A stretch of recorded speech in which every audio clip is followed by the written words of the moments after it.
Hello testers and welcome to a special STP panel community webinar. My name is James, I'm the event coordinator here at STP, and we are excited to have everyone on the webinar today. Ashley Hunsberger, Angela Riggs, and Lena Wiberg will be joining us today, and we'll be talking about how important self-care is and how we can handle stress in our busy schedules these days. A few things to go over before we get started.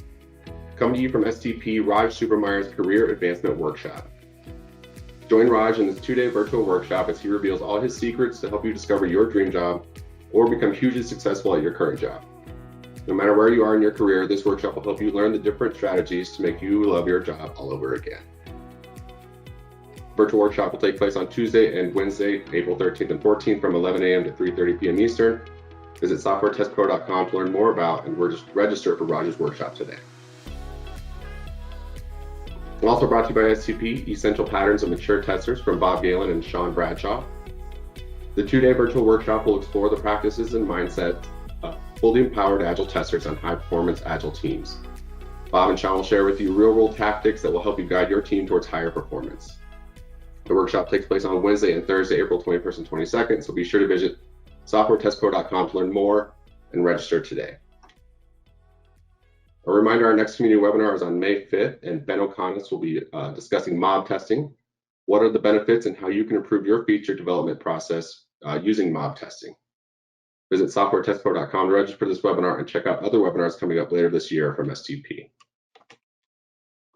If you're on social media and talking about today's webinar, be sure to tag us at SoftwareTestPro and use the hashtag STPWebinar. Also give Ashley, Angela, and Lena a follow while you're at it, at AA Hunsberger, at Angela Riggs _, and at Lena Pejgan. All right, and with that, please welcome Ashley, Angela, and Lena. Thank you, ladies. Hey, good morning, everybody. Or good afternoon, where you are. Hello, friends. Just a note for anybody watching, Ashley's camera is was the unlucky role for who gets AV difficulties today. So her camera's off, but she is here. Yeah, so today we're sort of diving into self-care, both for yourself and how to set an example as a leader or manager at your company. And if I recall correctly, we submitted this probably last year at the height of how do we live and work in a pandemic. So it's was very relevant then, but I think still relevant today. Yeah, anybody want to jump off or jump in with a question, or do you want to roll into our sort of first question from our outline? Yeah, go for it. All right. So one of the things that we had talked about was sort of the first step of giving yourself self-care is what are some reflective practices that you can use to understand when you actually need self-care?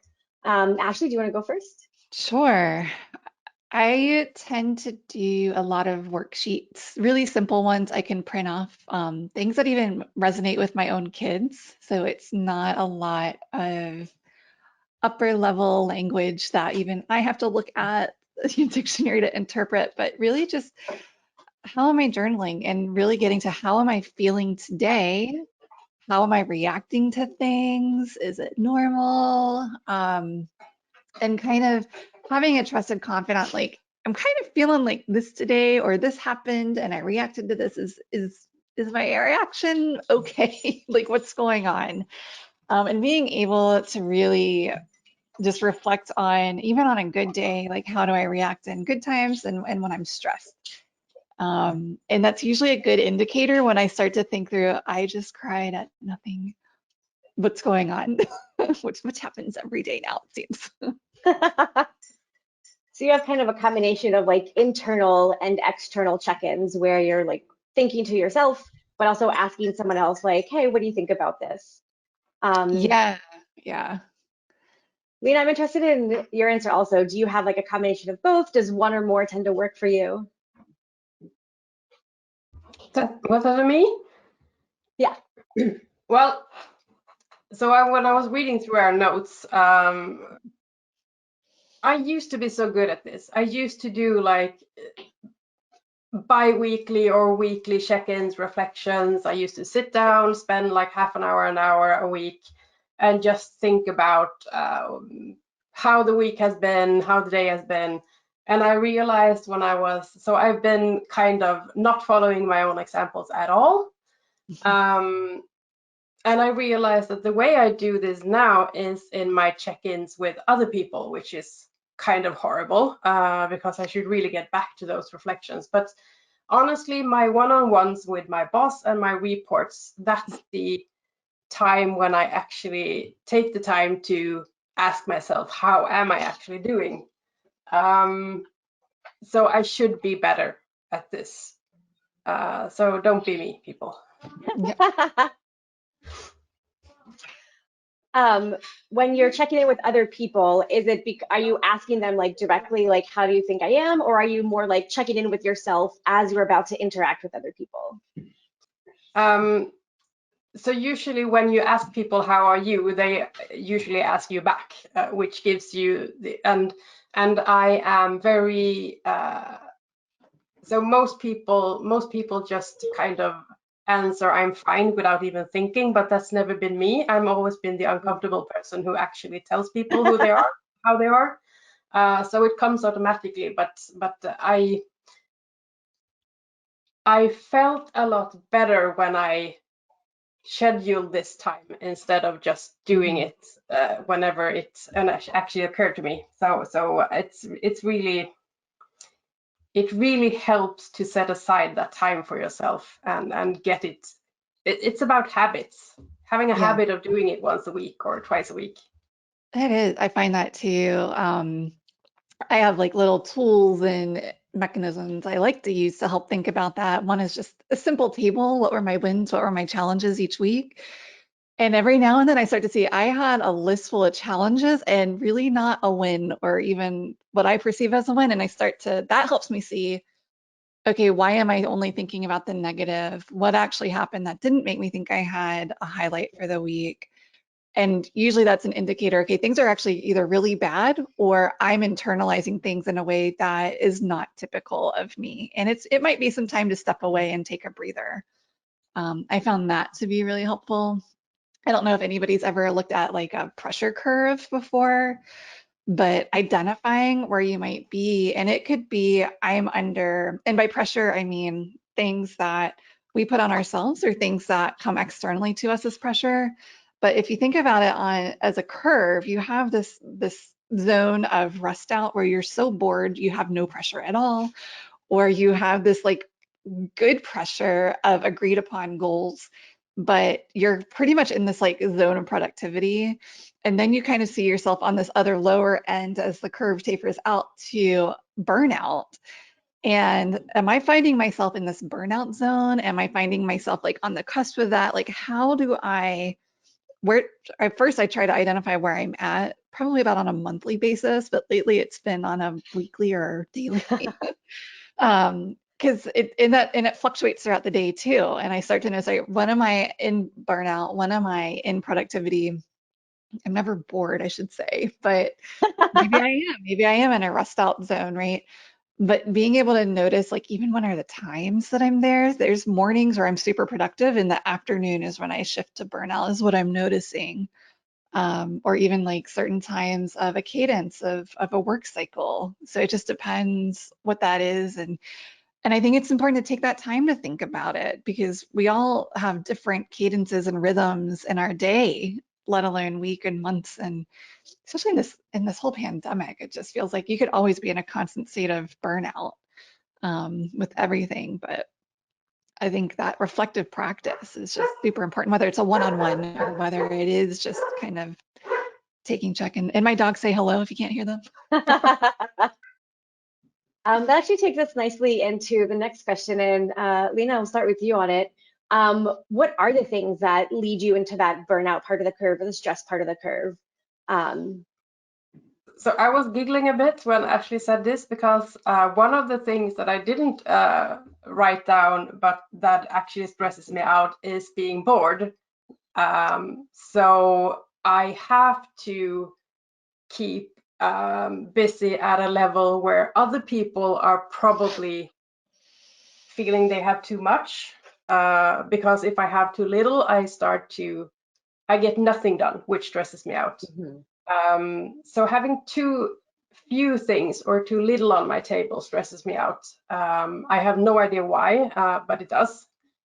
But the biggest stress factor for me is when things are unclear, when I don't understand how people want me to prioritize things, or I don't understand where, like, what decisions can I make and what decisions do I have to have someone else's permission to do. So unclarity, which has led me to leave a few workplaces because that truly doesn't work for me. I can be, as soon as things are unclear, I become like the most bureaucratic person in the world. I ask for spreadsheets, I ask for deadlines, but as soon as I understand the frames, I can go nuts and be creative. So unclarity, and of course having too much, but too much for me is quite a lot. But too little is also a big stress factor for me. Yeah. I think too little is interesting. Like there's a grid somewhere that talks about, like, not enough work, but like it's high priority, or like too much work, but it's not urgent. And I feel like when you have like a lot of like, when you don't have enough to keep you occupied and nothing feels urgent, you lose that like motivation to like that drive to sort of like get things done and accomplish things. And so if you don't have that sense of accomplishment, it makes it harder to like get started on the things. Yeah. And I like what you said about unclarity, like working through ambiguity. Working through ambiguity is fine, but when everything is ambiguous and nothing is clear, it can be hard to know where to start and where to get your footing. So if everything is feeling that way, it's really hard to like get your traction and dig in, and then again to like accomplish things. Yeah. And then Ashley, same thing for you. What ends up putting you in that burnout zone? A lot of what Lena and you have said really resonate. For me, especially lately, it's been the context switching. And I think recently, about 2 weeks ago, maybe 3, I was sitting there just kind of frozen and feeling like I wasn't getting anything done. And it wasn't because I didn't have a ton of stuff to get through, but I kind of mind mapped like the categories of all the things I was trying to accomplish and get done. And when I looked at it, I had probably at least 5 separate categories or work streams going on very, very different topics that were totally unrelated to each other. And I was like, oh, well, that's why. I'm trying to kind of do 5 separate jobs effectively all in the same day or one day a week. And it just doesn't work like that. And that context switching, I don't think people stop and recognize how exhausting and stressful it is just to have to go from one meeting on one topic, and then you have 5 minutes. If you're lucky, you have 5 minutes, and then you have to jump into another meeting on a totally separate topic and be totally prepared to be productive in that meeting as well. And so that context switching is a huge stressor for me. But when I started to also think about it, I was like, well, that's also causing my day to look like this. And then I started to think, what else stresses me? It's a full calendar.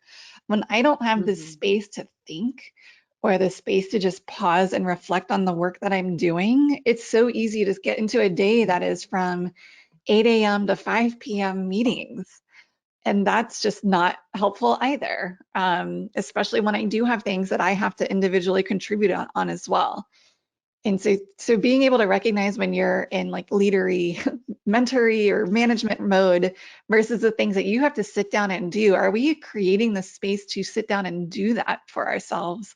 Are we creating the space and time to reflect on that meeting we just had so that we can go effectively manage or lead the things resulting from that meeting? And I wasn't doing that. I was doing a really bad job of that. And one of my favorite things that I read from Laura Hogan is, how do I defrag my calendar to even line up and think about, all right, I'm really good at thinking in the morning, terrible at strategizing in the afternoon. I'm so tired at that point. So how can I best of my capability for the meetings I own or the work streams that I own? How can I schedule those through my day so I'm less stressed because of where I'm at mentally and physically? because that stressor alone is just when I'm trying. If you put me in a strategy meeting at 4 o'clock in the afternoon, you're not going to get a lot out of me.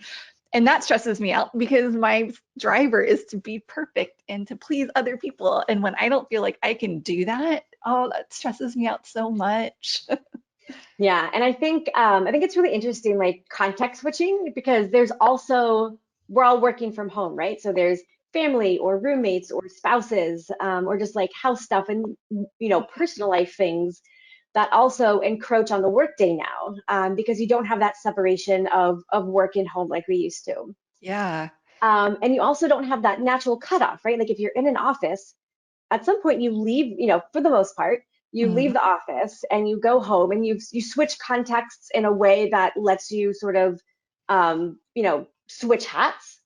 And we don't have that anymore. So you're also sort of like never really putting personal stuff away and are never really putting work stuff away. Like for me, going back to sort of Lena's point of like unknown unknowns, I'm moving across, halfway across the country soon. And so I have all sorts of unknown unknowns that are happening. So like a lot of my current stress is actually coming from personal life, not work. Although I just also started a new job. I'm on day 3. So there's a ton of unknown unknowns there. Yeah. So it's just really that sort of work-life balance is a lot harder to maintain. And I think it can make it a lot harder to feel successful in handling both work and both your personal life. Yeah, I think it's important to note, we have all seen so much change thrown at us, and you too, right? You've switched your job, that's changed. You're moving, that's changed. We all just have been living and are continuing to live in a pandemic. That is change. And so that change alone, it's a stressor, even if you feel like, okay, we've managed it, but we've never given ourselves, or have we given ourselves time to process that change? And if we don't, we're going to continue to stress ourselves out. And without that self-care, how are we able to even make it through that? So exactly. So we talked a little bit about the things that stress us out and how we start to sort of recognize those things that stress us out. And they can change, right? Things go up and down, and some, Lena might have a point where she decides like, oh, this is too much work now. I need to take something off my plate. So even like your stressors can change. So knowing what stresses you out, how do you understand the effects that stress has on you, like physically and mentally and emotionally? Like, how do you start to recognize the effects of the stress or the burnout that you experience? That's a great question. That's a little story. So last year, right at the start of the pandemic, I joined a leadership cohort at my company, and they brought in a psychologist. And what really helped me out here was that, we're all under a huge amount of stress. It's the first lockdown we've entered into. And the psychologist comes in and was just like, well, let's talk about what's happening to your body. Just to know what was physically and physiologically going on really helped me like recognize that stress and how is it manifesting in me, because we took time to recognize, if we think about stress, our body views it as a threat. And what happens to us when we go into a threat mode? Our amygdala hijacks us. And I've also, if you have not read Laura Hogan's work on the amygdala hijack, I highly recommend it. It can be something as small as a desk move, one of my favorite blogs, right? But that stress, whether it's a small stressor of a kid coming in and bursting in during the webinar like just happened, or just, the greater things in life, what happens to you? We go into flight, fight, or freeze, right? I tend to go into freeze mode or flight, and we're overriding our brains, and our energy is getting pushed elsewhere, so we don't have brain power to focus on our own thinking. So it's harder for us to make rational decisions. And that's where it's very easy to fall into the trap of not even caring for ourselves. And so how do we disrupt that physiology? And when I think about this on a good day, when I'm not stressed, it's so good for me to have a list of things I can do.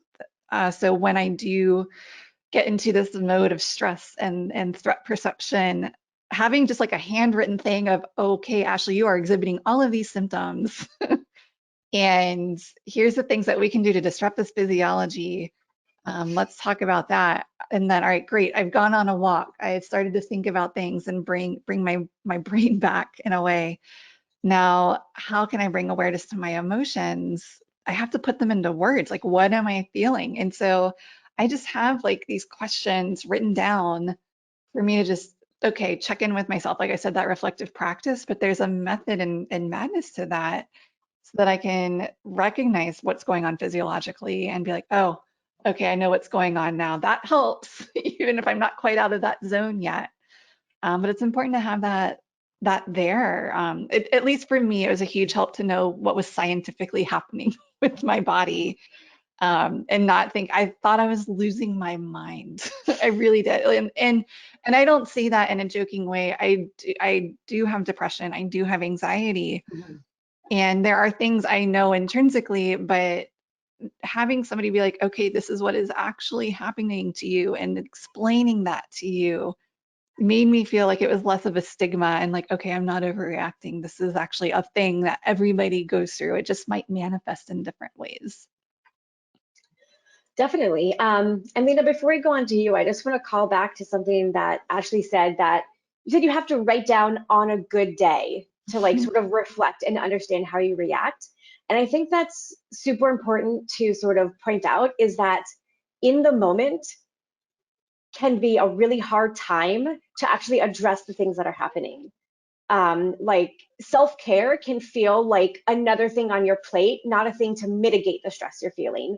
It can feel like another stressor in itself to have to think about how to take care of yourself. And so I really like this, that on a good day, when you're feeling good, when things feel light and positive and you feel like you can move forward, it's actually the time to prepare for the times when you're not feeling great, when you're feeling the stress and the anxiety and the burnout. I think that's a really good thing to sort of pay attention to, so that you are creating your sort of self-care toolkit before you need it. Because if you wait until you need it, it's going to be so much harder to figure out what that looks like. Yeah, I just wanted, that felt really important to me. I just wanted to sort of call that out. But then, Lena, I also would love to hear from you on how you have like gotten to sort of recognize the patterns of stress and like how it sort of manifests itself.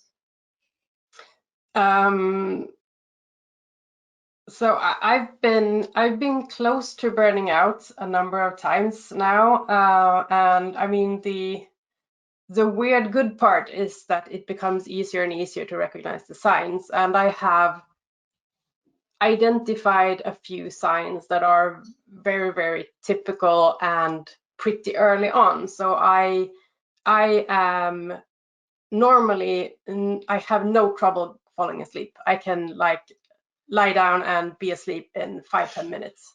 But when I move into a too stressed mode, it can take, it goes very quickly from like 5 to 10 minutes to hours. So that's a very, very clear physical sign that I need to change something. And I've also noticed that I stop doing the things that I love, like playing games or reading or things like that, because I just don't have the headspace to do it. So basically, I sit on the couch and stare into nothing. I don't want to watch movies. I don't want to watch TV series, nothing. I just want to kind of being a dark, silent room. So it's, for me, it has come to a point where it's so obvious when it's too much. But connecting back to what Ashley said, so I'm assuming it's the same theory in the kind of the framework of it. How stress was described for me and was kind of a big like a aha moment where I was like, oh, this is what's happening, is they described it as a cone. So and the cone represents kind of your vision. So when you're not stressed, you have a broad area of vision, and then as you move down into a more and more stressed, that kind of narrows down and cuts off your logical thinking and your ability to think of anything. So when you're really, really stressed, you are just not functioning at all as a human being. And realizing that, you can also identify when you have gone to a certain level and start working your back upwards. So I totally agree with Ashley that just knowing that this is something that actually happens to everyone, it's a physiological phenomenon going on, you can actually take action on it. So it's not just our imagination. We are becoming dumber and dumber and dumber. It's interesting. I had a really good talk with Martin Heine a while ago, and he's the one that introduced me to this idea of have your playbook ready. And he's like, whether it's personal or work, and knowing, writing down on your good day what your signs you're struggling. How do you ask for help? Because I'm really terrible at asking for help, especially on those dark days. You know, we've talked about what can we do to help ourselves. And then I think the other important one is who can I reach out to? That it's also very hard for me to go to somebody, like I said, not just how do I ask for help, but who can I go to and ask for help? And having that at the ready, and just kind of even tapping like my colleague Sandy, it was like, you know, I'm going to be a basket case heading into this or something, like, you know, this week is going to stress me out.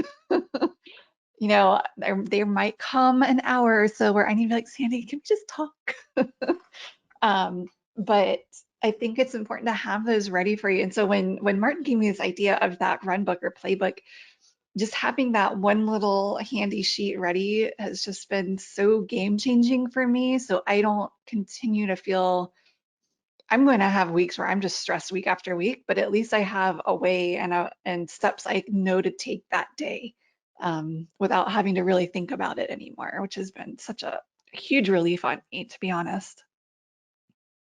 I like the idea of a playbook. If you want to put it in tech terms, right? Like if production is down, that is not the time to create your incident response playbook. Exactly. Because everything is focused on like just getting it like back up and running. So yeah, the time to create that playbook is before you need it. And then learn from that, you know, production being down, your body being down, your, you know, stress being elevated, and figuring out like, okay, did the playbook work? Did the things that I employed to mitigate my stress or to recognize my stress work? And if not, when you're, you know, back in a spot that you have room in your brain to think about it again, update your playbook and try it next time. And I'm curious, I mean, it's easy for us to reflect on ourselves, but how do you recognize that in other people, especially as leaders, right? We have to be really in tune with our team to know, or at least be able to guess when somebody's feeling stressed out. So I'm curious how you all as leaders recognize that stress in other people. One of the things I do, taking it again from Laura Hogan, who has so much great experience to pull on, she has something like an initial one-on-one. And one of the things she asks is, what makes you stressed and what does that look like?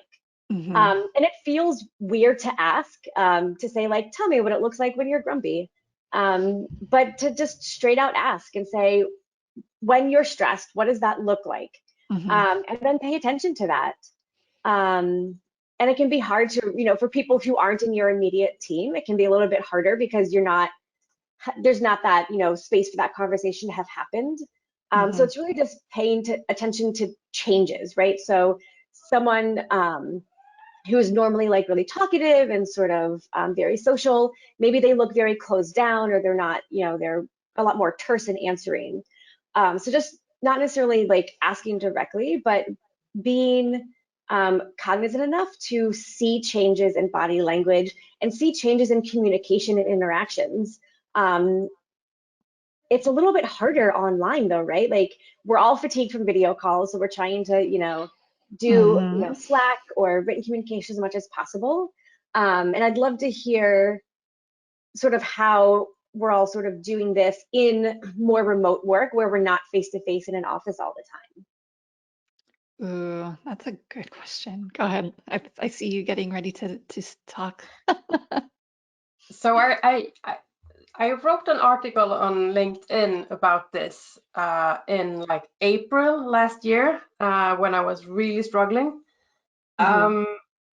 And then I actually reflected on this early this year that somehow that has shifted. So all of the things I was missing in online one-on-ones that I felt was because I was really stressed out about how do I can't see how people sit in the room. I can't like feel their body temperature. I can't sense like I don't know how is it pheromones or smell or something. There's so much stuff going on in like face-to-face meetings, and then I realized that I don't get stressed about it anymore. And somehow I've learned to just use other senses or look at other things. But I haven't really figured out what it is I look for. Because so Ashley and I was joking a bit before that we must be empaths because when we talked about this question, I was like, well, you just sense it. You sense when someone's stressed. But it's something about their kind of their choice of words, their tone of voice, how they sit. But actually, Yeah, how have you adapted to the digital world? I sense it through the waves. Just kidding. It's hard. Like as an empath, I consider myself a highly empathetic person. Those are the things, those are the cues that are much easier in person, as you mentioned. I tend to hear it in the strain of a voice. I mean, over time, I've been here a long time. The people I've worked with for more than a year. You start to hear, that tension in the voice, or maybe they're not on camera when they normally are, and you kind of like, that gives me a little cue. All right, what's going on? Maybe they're tired, and that's fine. Um, I try to ask, and I give them permit. Like, I also have to realize as a leader, there's a certain power dynamic in asking, how are you? What's going on? People might feel compelled to answer, but not maybe ready to. And so I like to, if I do open a conversation with an open question to try to gauge how this person is, I say it's okay to not share. I'm sensing a tension or something a little different. Do you want to talk about something, or is there a way that I can support you? And give them permission to not answer or not give me context. The important thing is, how can I support this person in what's going on?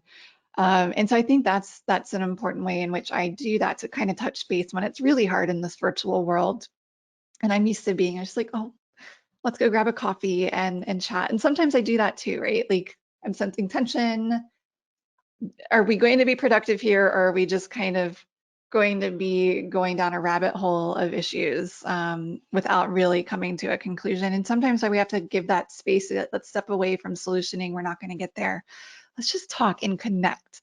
And that's been the hard part for me, because I miss that connection, or the in-person connection that we used to have. But being able to have those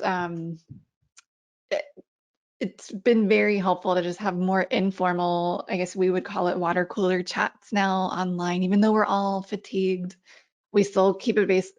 We ask, are you in a headspace to even do this today? Sometimes I am so zoomed or, called out or video called out that I can't anymore. But it's about building that connection to be able to have that. I think another thing that was important as a leader is, not only do we recognize that something is different, maybe we notice somebody reacted in a different way than we think they normally would have. Being able to highlight that as leaders, what is the context behind that? Maybe we know, but the other people in that room didn't know that there's a whole lot of pressure on this person. And being able to just like pull them aside, be like, hey, we really recognize that you are put under a lot of pressure lately. Connecting those dots that others can't see, while still maintaining that confidence in that person, I think is really important as a leader. Somebody might not be prepared to share what's going on, and that's okay too. We have to know that. So I can't say that that's helpful advice, but it is a pattern I'm noticing that we're doing more and more as leaders today to kind of help people through that curve of stress and change, that otherwise, they might get stuck, and we don't want that. We want to help our people. I like what you said just now about sort of essentially validating, right? Like I think we've all sort of mentioned, I've heard both of you mention, knowing that other people go through it feels validating and feels like, oh, it's not just me. But I feel like I have to remind myself of that repeatedly. Like, it's not just me. This is normal. It's everyone has these, these stressors and these feelings. Mm-hmm.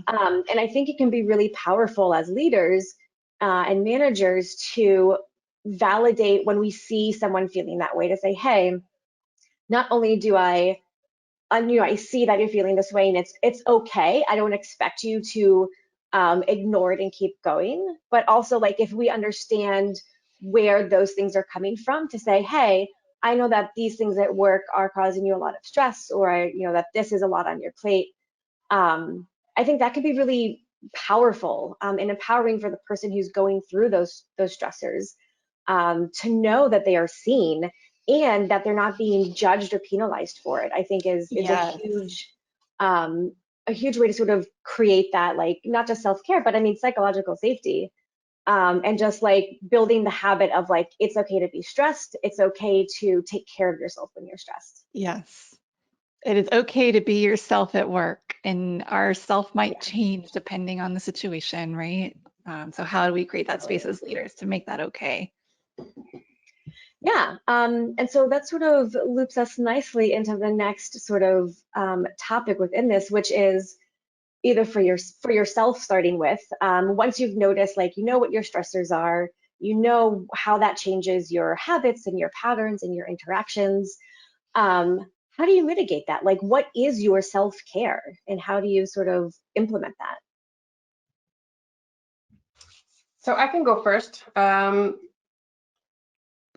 Some of them are very kind of concrete, like not feeling ashamed to take sleeping pills if I have trouble sleeping, not feeling bad for taking too many painkillers because I've been sitting with my muscle cramped for too long, and not feeling ashamed about the fact that I'm not performing at my usual standard.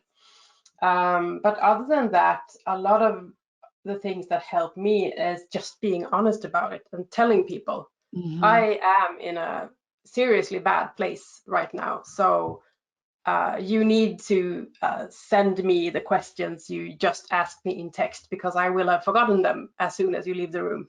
I approve your vacation, but I will have forgotten it if you don't send it to me.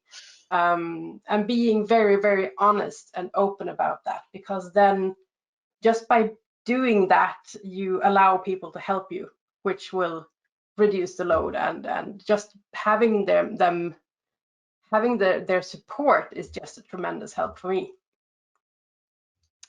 Yeah, that's a really good point. And I think kind of also why I have that confidant that I have. So, just kind of, right, how can I help you? Who does she need to reach out to now? Like, she goes into execution mode immediately when Ashley's struggling. What do we do?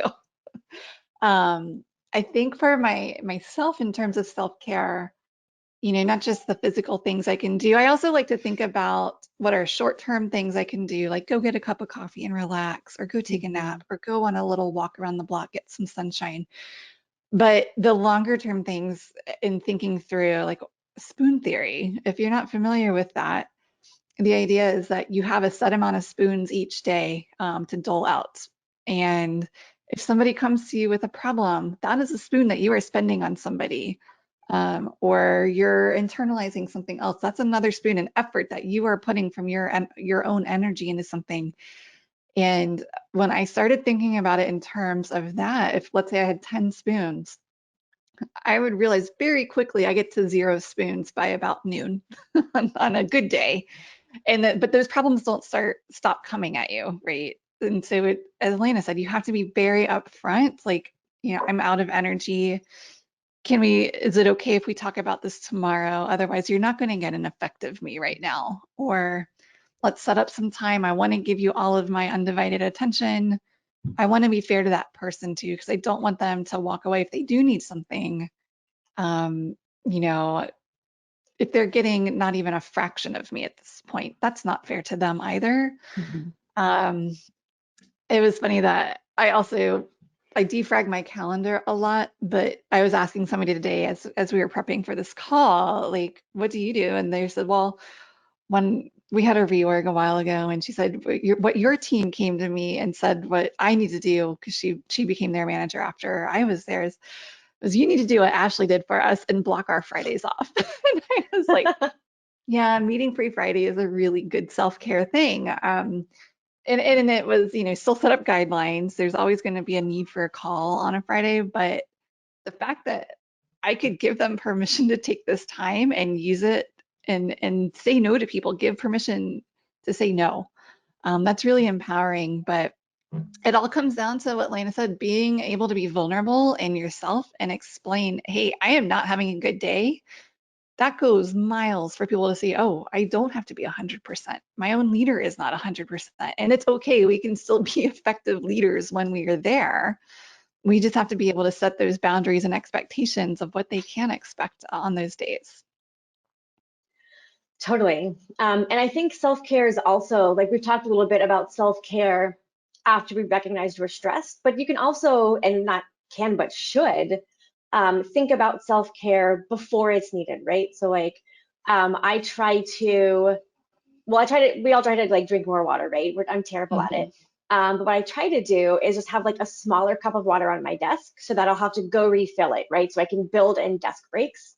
Otherwise, I am very likely to just sit at my desk and like power through, 5 hours before I realize that like there's outside and I haven't seen it in a long time. So I try to like work that in. I block off lunch on my calendar every day. I don't do it until the day before, so I can see like where it fits within the schedule, but I put a solid hour for lunch on my calendar every day, just to also normalize it. So the people who report to me, the people on my team, can also like hopefully do that for themselves. And actually the company I'm at now encourages everybody to do this from the top down, which is fantastic. That's amazing. It's huge. It's the first time I've been at a company that like explicitly says you deserve a lunch break, like you deserve time for yourself. Please shut your computer down, go have lunch, go eat, go rest. Yeah. Which is huge. And then sleep routine. Like I've been trying to build sleep hygiene. And it's sort of in progress, but I'm trying to like, screens off at 8 and a nice cup of tea to relax and just figuring out like how to sort of have smaller building blocks in place so that when things start to crumble, there's still a foundation. That's so smart. I love that you do that. I was listening to a talk earlier last year, and somebody mentioned, we spend so much time planning for and prepping for during the day, like what for our self-care, like when are we working out? How are we eating? What does our schedule look like? We don't actually plan for sleep. And how do we get ready for that? And I was like, that is brilliant. And that was such a life-changing moment for me. Like, I need to turn off my phone an hour before at least, or I need to take a sleeping pill so I can get to bed easier on a hard week. I have a very similar sleep pattern to you, it sounds like. We're just like, I need to have a hot cup of decaf tea. No more caffeine after 2 o'clock. Stop trying, Ashley. You're never going to get to bed. It's those things that I take for granted and didn't even think about until somebody highlighted we don't plan for sleep. And I was like, yeah, whoa, that was such a moment or aha moment for me. So the final question I think before we have Q&A is, and I think it's a little bit harder, but understanding what works for your self-care, both preemptive and mitigation self-care. But as a manager, how do you help lead other people through their self-care? Like, how do you help support that and sort of promote that for other people? Good question. I think for me, I am very public about where I'm at personally. So we've talked a lot about leading by example, right? I'm very honest about why I'm out. If I need to take that time off, very honest about where I'm at for the day. I have had days where I cry in front of 10 people on a call. And I sometimes I do worry at the back of my mind is like, people are going to think, why is she leading anything here? But I can honestly say nobody has ever come up to me with that. Almost every time that I've led with that vulnerability, people have thanked me for it because they felt that they could take the time. And I always say, I'll do everything in my power I can to support you. Sometimes it is pointing them to HR or human resources. Sometimes it is pointing them to we have an EAP or employee assistance program, because there are deeper things that we have to draw some boundaries as managers, but we can always give them the time and space. And you know, we have to be very careful. We are not licensed therapists, right? But we can be there to listen, and we can be there to help them decide what are next steps and maybe there's paperwork that I need to do. I cannot go fill the paperwork out for you, but if you need to have extended leave, I can point you where to get it.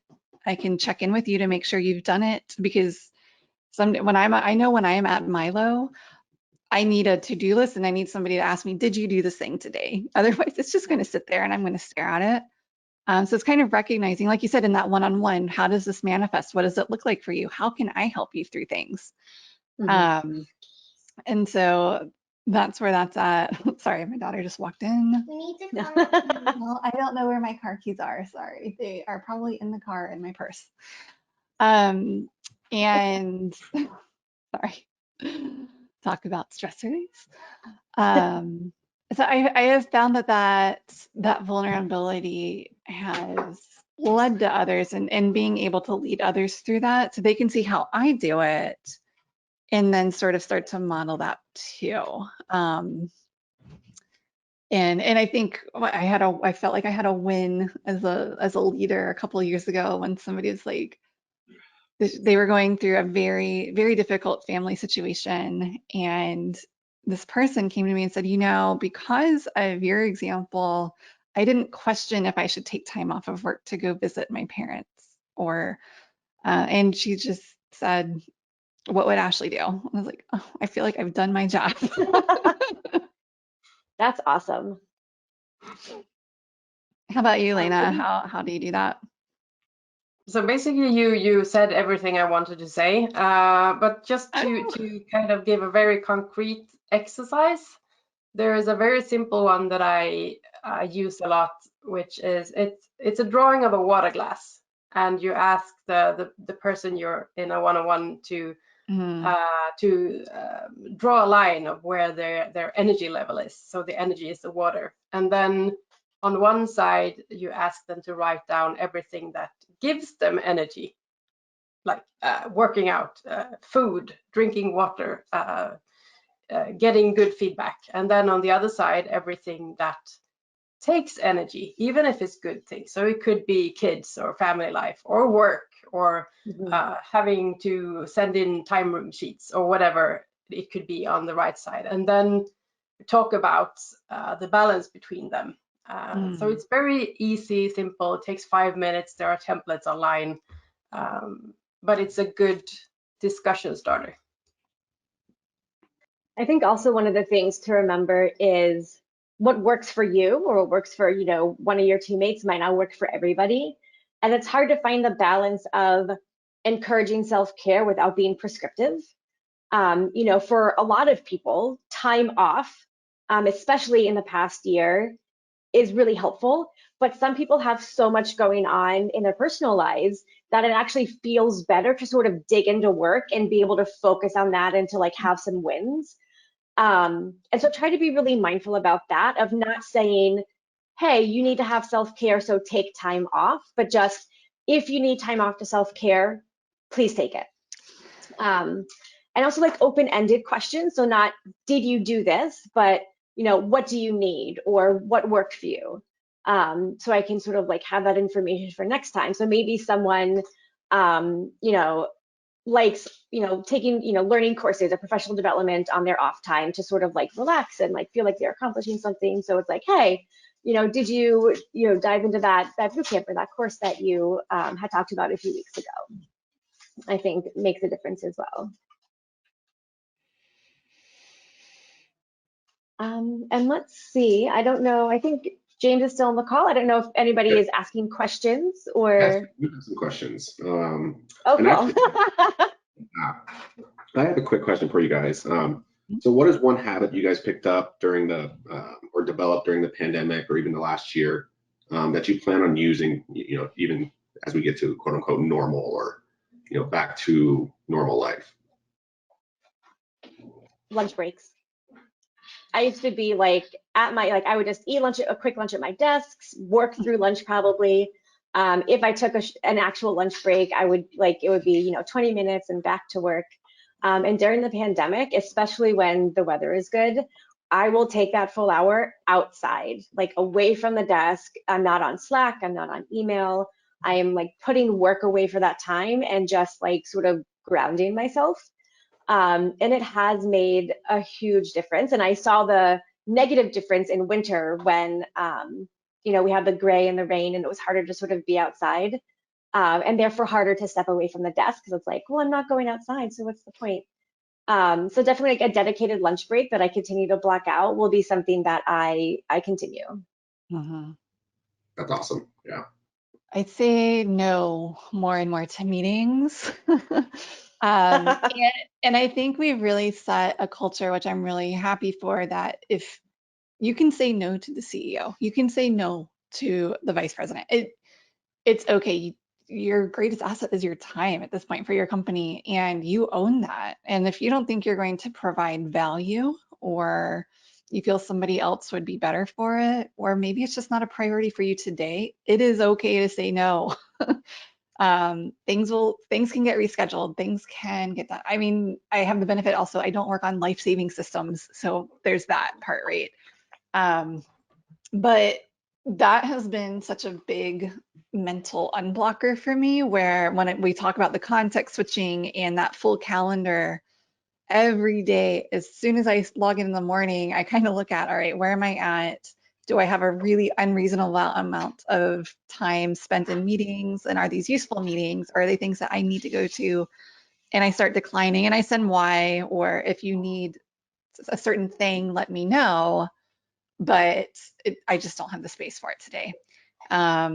Because I would rather prioritize time with my daughter at the end of the day, or I would rather go for that walk with my dog that she's been begging for it for the last hour since we sat down.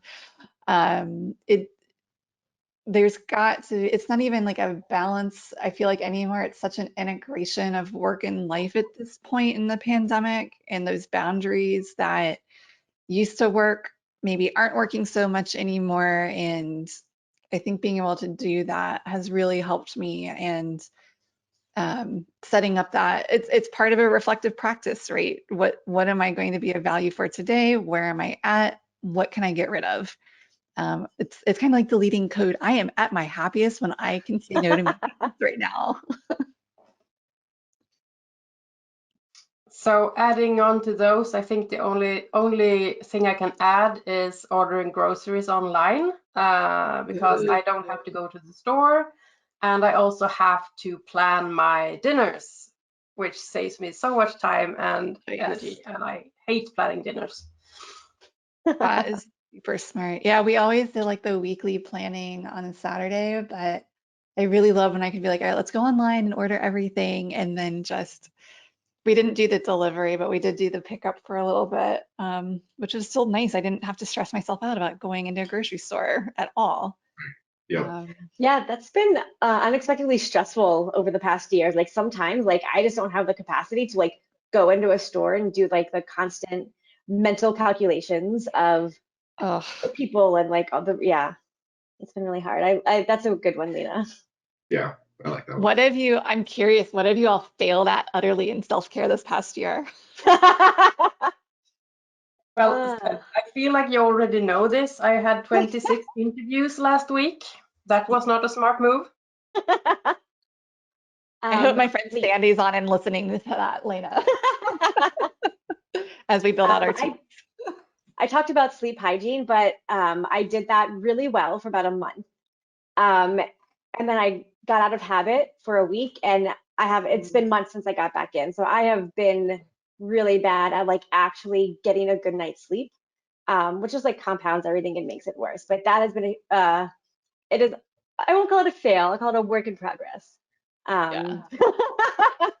But that's something that like I know would make a difference. And by the time the end of the night comes, and it would be a really great time to think about it, I don't have the capacity, and so I'm just on my phone till 10:30 and eventually give up. Yeah. I'm really terrible about screen time. I need to get better at that. It's just so easy to be like, I just want to watch this one last Netflix show, and then 6 hours later, I'm like completely done with the series. But there's that. I'm really, really bad about hydrating. I think I have gone from one French press to 2 French presses a day, and that's not helping me sleep at all. But our boss sent us these giant Yetis or just thermal mugs, and instead of coffee today, I'm proud of myself, I filled it with water. Nice. Trying to get back there. I love your idea about having smaller cups. My problem is that I'm usually just so tight in a meeting, it's hard for me to go back and refill in time. But I'm also not above just saying, hey, guess what? I got to go do this. So I will be back in 2. Right. All right. We have a question from Julia. She says, a lot of our stress in our company is coming from being remote and not seeing each other with the short social breaks. How do you guys handle social interaction with the remote team? Great question. Anybody want to go first? One thing that I've done a couple times is online games that allow for like group settings. So there's a game called, I think it's called Code Names, and that's easy to play with a medium to larger group of people. And one team I was on, everyone was local, so it was a little bit easier. But they had cookie decorating kits delivered to everybody, and we all hopped on a call and like decorated our cookies together. And it was just sort of like an open chat. So it wasn't like a prescriptive, like, here's the thing other than the cookies, like, here's the thing we're talking about, or here's the thing we're doing, but just sort of like giving you something to do while everyone's chatting. So if like you don't feel like chatting in the moment, you can just focus on your cookie. And then you eat a cookie at the end of it, which is great. Well, that sounds amazing. And I want to steal that and do that. I gift it to you. I think for us, we would just set aside like a social hour once a month, and you can we make very, very clear, try to make clear it's not mandatory. This is not forced fun. You don't have to show up. There's no judgment if you don't want to go. We totally understand if you're tired of this. It's literally the only way that we can talk though is virtually. So we understand if you're done with calls, fine. But it's been our space we don't talk about work. Maybe it's a happy hour, maybe it's a tea, whatever it is. As long as we just want it to be inclusive and as stress-free as possible. Sometimes there's a topic just to drive conversation, but it's those have been some of my favorite moments, is just being able to unwind, not think about work or our priorities, and just talk. My colleagues are my friends. I spend more time with them than I spend with my family, which I have to remind myself of. Like, it's okay to be friends with my colleagues, but I'd like to sometimes not talk about just work with them. And so I wish we had thought about that cookie idea. I think I'm going to have to go back and say, hey, let's do this. Yeah, and I mean, we have of course done a lot of remote friendly after work things, but I think the one thing that you haven't mentioned that really a lot of people at my company liked is there's like a bot in Slack that schedules virtual coffee meetings with random people. Yeah. So one, you get to meet new people, and two, you get like permission to take a coffee break at least once a week with someone and talk about anything you like. So if you use Slack, that should be easy to set up at least. I love that. Yeah, we do that I think it's called, oh, go ahead. Is it Donut? Yes. I was gonna say, I think it's called Donut, if anyone wants I to. love that one. Yeah. Perfect. Yeah, I think we have time for one more. As leaders, what advice do you have for managers helping their teammates through grief or loss of a loved one? Oh, Ooh. that is really hard. I've been there. I've had that situation happen. Of course, I'm there to help listen. I also want to be mindful that they're coming to me sometimes as their boss. And of course, one, I try to think of in the most human way possible, what do we have available as a company to offer them through that time? Maybe at our company, for example, we have bereavement leave, and are we encouraging them to do that without it sounding like HR, did you go apply for this leave kind of thing?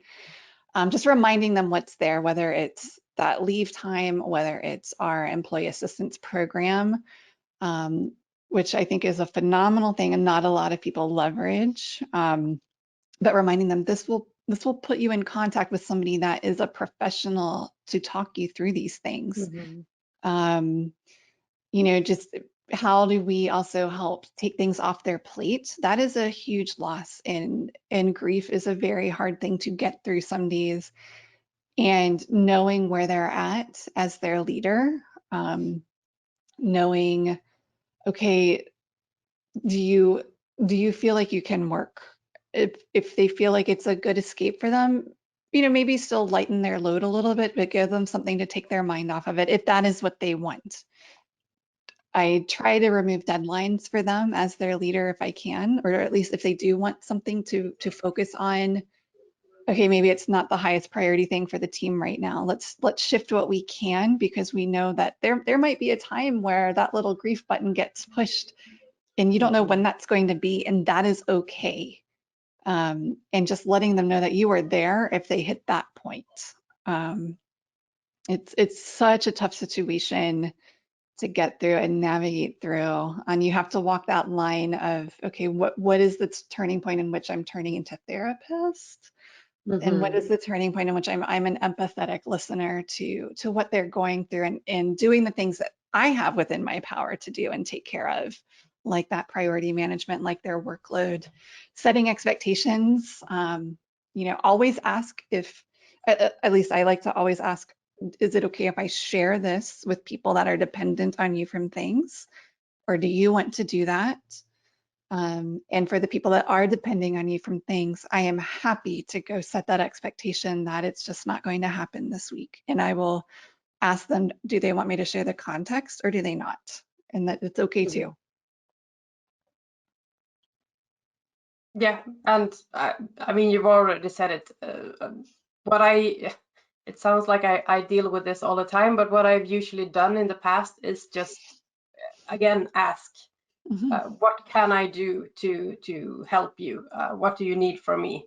And then just, I mean, for some people, it has been just removing all other stuff from our one-on-ones and just let them talk and cry and tell stories or whatever it could be. And for other people, it has been go home for a week, draw pictures, bake cookies, I don't care, come back when you're okay. And for some people it has been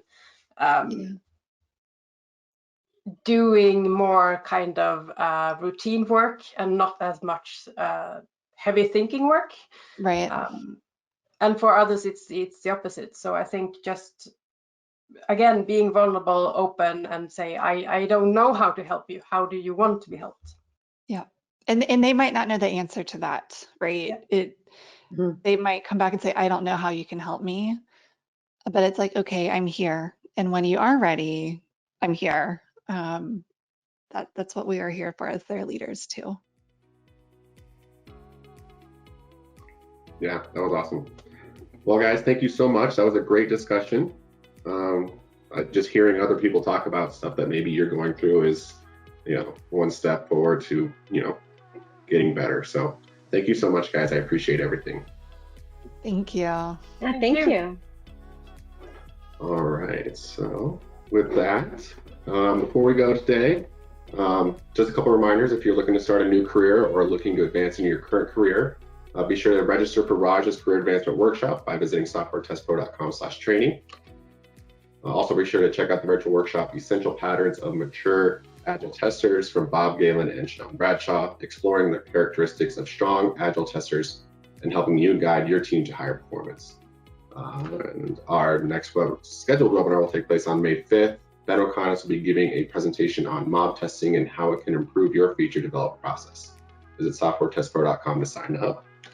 And with that, thank you so much, Angela, Lena, and Ashley. We enjoyed having you all. And thank you for everyone who joined the webinar today. Have a great day and stay safe. Bye. Thank you.